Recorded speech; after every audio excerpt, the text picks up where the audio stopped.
حضور سید الابرار صلی اللہ تعالیٰ علیہ وسلم کی نوازشات یہاں بھی قدم قدم پر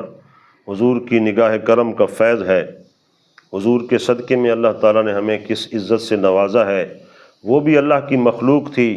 کہ ذرا برابر گناہ کرتے تو شکلیں بدل جاتیں، مینڈکوں کے عذاب آئے، مچھروں کے عذاب آئے، طرح طرح کی اذیتوں سے ان کو مبتلا کیا گیا، جبکہ ہمارے اندر وہ سب کمیاں، کمزوریاں اور سب چیزیں موجود ہیں، لیکن حضور سید عالم صلی اللہ تعالیٰ علیہ وسلم کے سبب اللہ تعالیٰ نے ہم پر یہ کرم نوازی فرمائی ہے کہ نہ ہماری شکلیں بدل رہی ہیں، نہ چہرے مسخ ہو رہے ہیں، نہ مینڈکوں مچھروں کے عذاب آ رہے ہیں، بلکہ دن بدن اللہ تعالیٰ کے احسانات، اس کی نوازشیں اور اس کی مہربانیاں حضور کے تصدق بڑھتی ہی جا رہی ہیں، بڑھتی ہی جا رہی ہیں۔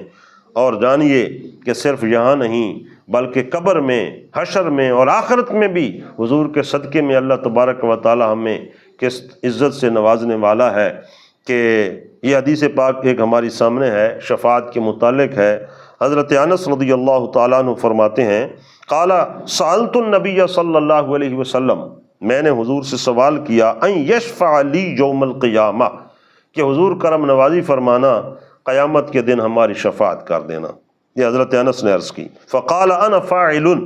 حضور نے ارشاد فرمایا، انا فاعل، میں شفاعت کروں گا۔ قلت یا رسول اللہ فأین اطلبک، حضور قیامت کے دن میں آپ کو کہاں تلاش کروں؟ جب شفاعت کی مجھے ضرورت پڑے تو کہاں تلاش کروں؟ قال اطلبنی اول ما تطلبنی علی الصراط، اے انس قیامت کے دن اگر مجھے تلاش کرنا ہو تو سب سے پہلے صراط پر تلاش کرنا۔ اب صراط پر حضور کیوں ہے کہ وہاں رب سلم امتی، رب سلم امتی، حضور اپنی شفقت فرماتے ہوئے دعا فرما رہے ہوں گے، اللہ کی بارگاہ میں عرض کر رہے ہوں گے کہ میری امت کو سلامتی سے یہاں کامیابی عطا فرما۔ قلت فإن لم القاک علی الصراط، حضرت انس فرماتے ہیں میں نے عرض کی حضور اگر آپ وہاں نہ ملیں تو پھر کہاں ڈھونڈوں؟ قال فاطلبنی عند المیزان، پھر میزان عمل کے پاس تلاش کرنا کہ میں اپنی امت کے اعمال جہاں تولے جا رہے ہوں گے تو وہاں موجود ہوں گا، تاکہ کسی کی اگر کوئی کمی بیشی ہو تو وہاں حضور شفقت فرمائیں گے۔ قلت فإن لم القاک عند المیزان، حضور اگر میں آپ کو وہاں میزان پر بھی نہ پا سکوں، قال فاطلبنی عند الحوض، تو پھر حوض کوثر پہ مجھے تلاش کرنا جہاں میں جام بھر بھر کے اپنی امت کو پلا رہا ہوں گا۔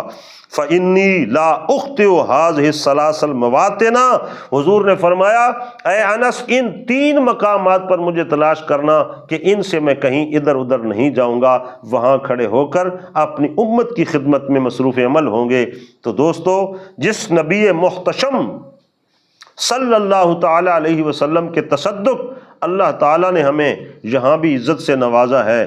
اور قبر و حشر میں اور آخرت میں بھی جس عزت سے نواز رہا ہے کہ حضور فرماتے ہیں حوض کوثر پر سب سے زیادہ میرے پاس لوگ آئیں گے، میری امت کے لوگ آئیں گے اور میں جام بھر بھر کے ان کو پلاؤں گا۔ ایک حدیث پاک ابو داؤد شریف میں ہے، وہاں حضور نے فرمایا کہ میرے حوض پر کتنے لوگ آئیں گے میں ان کو بھی جانتا ہوں، اور وہاں جو اس دسترخوان پر رکھے ہوئے برتن مجھے اللہ تعالیٰ عطا فرمائے گا میں ان کی تعداد کو بھی جانتا ہوں، اور حضور نے اشارہ بھی دیا کہ ان برتنوں کی، پیالوں کی تعداد آسمان کے ستاروں کے برابر ہے۔ گویا حضور آسمان کے ستاروں کی تعداد بھی جانتے ہیں، حوض کوثر کے برتنوں کو، دسترخوان کو بھی جانتے ہیں، اور حضور اس بھی ہر غلام کو جانتے ہیں کہ فرماتے ہیں کہ سب سے زیادہ میری بارگاہ میں لوگ آئیں گے میری امت کے وفادار امتی، اور میں ان کو جام پیش کروں گا۔ اور کتنی ہی مزیدار بات ہے، الحمدللہ ہم خوش نصیبوں کے لیے کہ جو لوگ درس و تدریس سے اور خدمت دینیہ سے اور علم کے، تعلیم و تعلم کے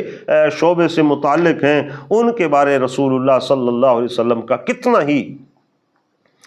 شفقت بھرا اور محبت بھرا فرمانے والی شان ہے کہ حضور فرماتے ہیں سب اولیاء کو، صالحین کو، متقین اور پرہیزگار لوگوں کو تو میں جام بھر بھر کے پیش کروں گا، اور میری امت کے علماء جو ہیں، العلماء ورثۃ الانبیاء، ان سے حضور کی خصوصی شفقت ہوگی کہ حضور فرماتے ہیں میں اپنے چلو میں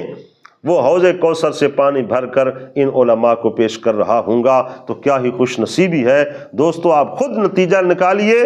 آج کل کی تفرقہ بازی، جھگڑے اور لوگوں کی باتوں کی طرف نہ جائیے، استفت القلبہ کے تحت اپنے دل سے فتویٰ لیجئے کہ جس نبی کے صدقے ہماری شکلیں محفوظ ہیں، ہمارا ایمان محفوظ ہے، ہماری عزتیں محفوظ ہیں، ہماری ماؤں بہنوں بیٹیوں کی عزتیں محفوظ ہیں، ہمارا وقار موجود ہے، محفوظ ہے، اور جس کے سب صدقے میں قیامت میں اللہ تبارک و تعالی ہم پر اتنی نوازشات فرما رہا ہے، حوض کوثر جن کے ہاتھوں میں نصیب ہو رہا ہے، جن کی شفاعت سے جنت مل رہی ہے، اللہ تبارک و تعالیٰ کا دیدار نصیب ہو رہا ہے، کیا اس نبی کا جشن ولادت نہیں منائیں گے؟ تو اور کون سی خوشی رہ جاتی ہے کائنات میں اور ہماری زندگی میں کہ جس خوشی کو سامنے رکھ کر ہم جشن منائیں؟ تو یقیناً یقیناً یقیناً اگر ایمان سے پوچھو اور اپنے دل سے پوچھو اور مفتی عشق و محبت سے پوچھو تو ایک ہی جواب ملتا ہے، جیسے حضرت ابو موسیٰ زرہونی رحمۃ اللہ تعالی علیہ کا قول مبارک بڑا مشہور ہے کہ آپ فرماتے ہیں کہ لوگ پوچھتے ہیں کہ ربیع الاول شریف میں حضور کا میلاد منانا چاہیے یا نہیں، چراغاں کرنا چاہیے یا نہیں، خرچ کرنا چاہیے یا نہیں، آپ فرماتے ہیں کہ میرا تو فتویٰ یہ ہے کہ سا ہو اور میلاد مصطفیٰ ہو، صرف ایک سال میں نہیں، مہینے میں نہیں، ہفتے میں نہیں، بلکہ ایک ایک ساعت میں ہمارا حق یہ بنتا ہے کہ نعت مصطفیٰ صلی اللہ تعالیٰ علیہ وسلم ہماری زبان کا ترانہ ہو۔ اللہ تعالیٰ ہم سب کو حضور کی محبت کی خیرات عطا فرمائے۔